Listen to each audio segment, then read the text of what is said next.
एगो गेरुआ रंग के सूट सलवारवा पिन्हले छौरी के जमुई सहारा से कावरवा किनले एगो गेरुआ रंग के सूट सलवारवा पिन्हले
बाबा को जलावा चढ़ैली मीठा फल मिलतौगे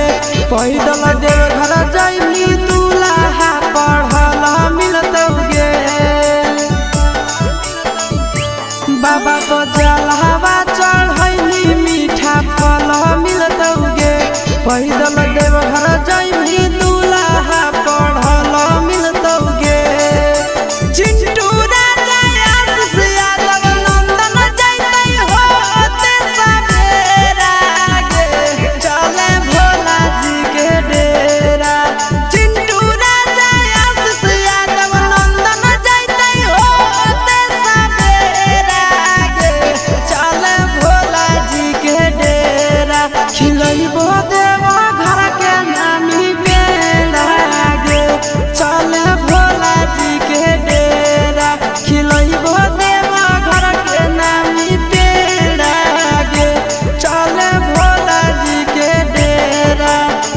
चले